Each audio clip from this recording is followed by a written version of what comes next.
प्राचीन काल में, जब पृथ्वी अभी भी युवा थी, मानवता की मूर्खता स्वर्ग तक पहुंच चुकी थी।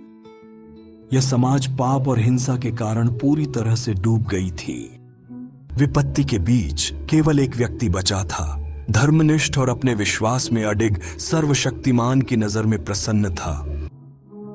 यह व्यक्ति नूह थे, अपने युग के भ्रष्टाचार के बीच शुद्धता का एक प्रकाश स्तंभ। और ऐसा हुआ कि भगवान ने अपने असीम बुद्धिमत्ता में पृथ्वी की सफाई के लिए महान बाढ़ का आदेश, जो मनुष्यों के हृदय में जड़ जम चुकी बुराई को बहा ले जाएगी। नूह को उन्होंने एक दिव्य आदेश दिया, एक विशाल और पवित्र कार्य, गौफर लकड़ी का एक नौका बनाने का कार्य, विशाल और टिकाऊ, जो उनकी रचना के अवशेषों की रक्षा करेगी। दृढ़ संकल्प और अटूट समर्पण के साथ नूह ने अपना श्रम प्रारंभ किया। दिन प्रतिदिन दिव्य नीला योजना के मार्गदर्शन में मुझे यकीन है इसके बीम उद्देश्य और विश्वास के साथ परस्पर जुड़े हुए थे।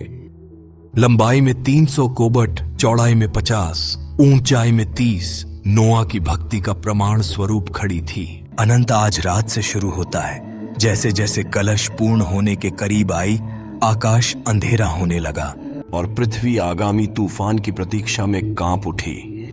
इस जीवन आश्रय में नोआ ने चयनित जोड़े इकट्ठे किए। महान सिंह निर्दोष मेमने के बगल में, भारी हाथी फुर्तीले हिरन के पास, वायु के पक्षी और मैदान के जानवर, सभी ने कलश की मजबूत बाहों में सुरक्षित रूप से शरण पाई।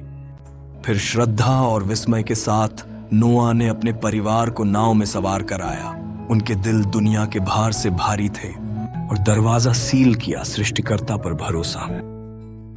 स्वर्ग ने अपनी क्रोध प्रकट की, भारी वर्षा गिरने लगी और महान गहराई के फव्वारे फूट पड़े।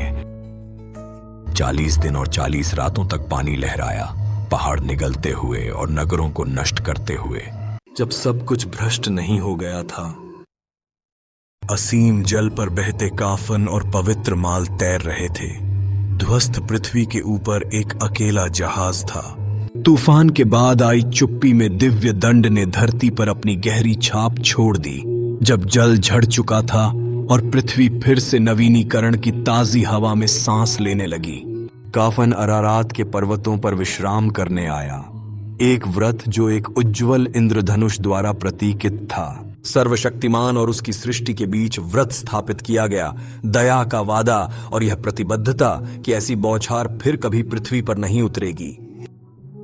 नोआ आकाश में शोभा बिखेरे रंगों के धनुष को निहारते हुए अपनी यात्रा के गहरे महत्व को समझ गए। काफन विनाश से शरण चाहती थी, अब आशा की मशाल के रूप में खड़ी थी, विश्वास और आज्ञाकारिता की गवाही, और रचयिता और उसके संतान के बीच के पवित्र बंधन की याद दिलाने वाला।